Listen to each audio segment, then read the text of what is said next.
ವೀಕ್ಷಕರ ನಮಸ್ಕಾರ. ಇವತ್ತಿನ ಕಾರ್ಯಕ್ರಮ ತುಂಬಾ ವಿಶೇಷವಾಗಿದೆ.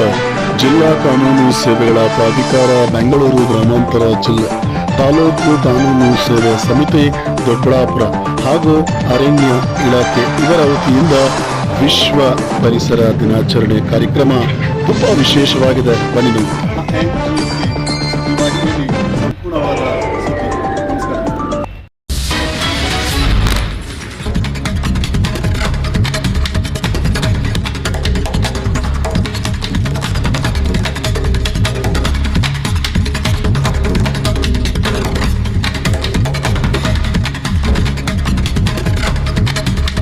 ಸರ್, ಇವತ್ತಿನ ಕಾರ್ಯಕ್ರಮ ಸರ್ ಇಲ್ಲಿ ಯಾವ ಥರ? ನಮಗೆಲ್ಲ ಗೊತ್ತಿರುವ ಹಾಗೆ ವಿಶ್ವ ಪರಿಸರ ದಿನಾಚರಣೆ ಅಂಗವಾಗಿ ನಾವೆಲ್ಲ ಕಡೆ ಸಾಂಸ್ಕೃತಿಕವಾಗಿ ಗಿಡ ನೆಡುವ ಕಾರ್ಯಕ್ರಮವನ್ನು ಕೈಗೊಳ್ತೇವೆ.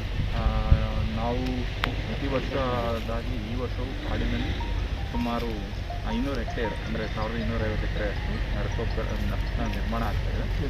ಅದರೊಟ್ಟಿಗೆ ಸಾರ್ವಜನಿಕರ ಅವೇರ್ನೆಸ್ಗೋಸ್ಕರ ಹಾಗೂ ಅವರೊಟ್ಟಿಗೆ ಪ್ರಾಕ್ಟೀಸ್ ಮಾಡಲು ಎಲ್ಲಾದರೂ ಶಾಲಾ ಕಾಲೇಜುಗಳು ಇವತ್ತು ಬೆಳಿಗ್ಗೆ ಘಾಟಿ ಸುಬ್ರಹ್ಮಣ್ಯದ ದೇವಸ್ಥಾನದ ಆವರಣದಲ್ಲಿ ಸಚಿವರ ನೇತೃತ್ವದಲ್ಲಿ ನಡೆದಿದೆ.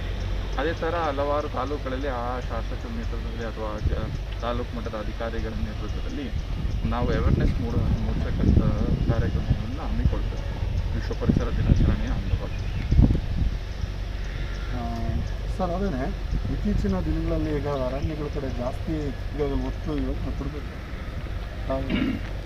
ತಮ್ಗೆ ಗೊತ್ತಿರುವ ಆಗಲೇ ಈಗಾಗಲೇ ಕೋವಿಡ್ ಪರಿಸ್ಥಿತಿಯಲ್ಲಿ ಎಲ್ಲ ಕಡೆ ಆಕ್ಸಿಜನ್ ಉಳ್ಕೊಂಡು ಹೋಗೋ ನಿರ್ಮಾಣ ಆಗಿದೆ. ಇದು ತಮ್ಗೆ ಗೊತ್ತಿರುವ ಹಾಗೆ ನ್ಯಾಚುರಲ್ ಆಕ್ಸಿಜನ್ ಬರೋದೇ ಏನಿದ್ರು ನಿಮ್ಮ ಫಾರೆಸ್ಟ್ ಏರಿಯಾದ.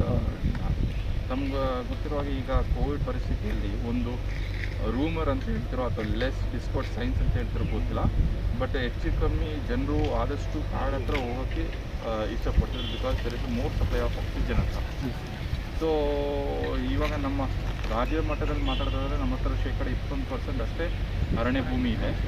ಅದನ್ನು ಮತ್ತೆ ಜಾಸ್ತಿ ಮಾಡಲು ಅಥವಾ ಹೆಚ್ಚು ಮಾಡಲು ಸಾಕಷ್ಟು outside the forest tree outside the forest cover ಅಂತ ಒಂದು ಕಾನ್ಸೆಪ್ಟಲ್ಲಿ ನಾವು ಸಾಕಷ್ಟು ಅರಣ್ಯದ ಪ್ರದೇಶದ ಹೊರಗಿನ ಇದರಲ್ಲಿ ಹಸಿರು ನಿರ್ಮಾಣಕ್ಕೆ ಈಗಾಗಲೇ ಆಗ್ರೋ ಫಾರೆಸ್ಟ್ರಿ ಆಗಿರ್ಬೋದು, ಸೋಷಿಯಲ್ ಫಾರೆಸ್ಟ್ ಸ್ಕೀಮ್ಸ್ ಇರ್ಬೋದು, ಅಥವಾ ಸಸಿಗಳ ವಿತರಣೆ ಇರ್ಬೋದು ಇಲಾಖೆ ಮಟ್ಟದಿಂದ ಈ ಥರ ಕಾರ್ಯಕ್ರಮ ಮೂಲಕ ನಾವು ಕಾಡಿನ ಹೊರಗಡೆ ಹಸಿರು ವಲಯವನ್ನು ಹೆಚ್ಚಿಸುವಲ್ಲಿ ನಾವು ಕಾರ್ಯಕ್ರಮಗಳನ್ನು ಹಮ್ಮಿಕೊಳ್ತೀವಿ. ಈಗ okay sir, thank you sir.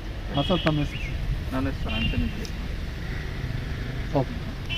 ತುಂಬ ಸಂತೋಷ ಆಯಿತು. ನಾವು ಪರಿಸರನ ಇವತ್ತು ಕೋವಿಡ್ ಇದರಲ್ಲಿ ನಾವು ಉಸಿರಾಡೋಕ್ಕೆ ಎಷ್ಟು ತೊಂದರೆ ಆಗ್ತೈತೆ ಅಂತ ಪರಿಸರ ಉಳಿಸಿ ಉಳಿಸಿ ಉಳಿಸಿ ಅಂತ ಅರಣ್ಯ ಇಲಾಖೆಯವರು ಎಷ್ಟು ಕೇಳಿದ್ರೂ ಕೇಳ್ತಾ ಇರಲಿಲ್ಲ. ಇವತ್ತು ಅದರ ಮಹತ್ವ ಏನು ಅಂತ ಅರಿವು ಬಂದೈತೆ. ಇವತ್ತು ನಾಡು ಬಿಟ್ಟು ಕಾಡಿಗೆ ಬರ್ತಾವ್ರೆ. ಯಾಕೆ ಅಂದರೆ ಪರಿಸರ ಒಳ್ಳೇದಿರಲಿ ಅಂತ. ಇವತ್ತು ಎಲ್ಲ ಜನರು ಅರ್ಥ ಮಾಡ್ಕೋಬೇಕು.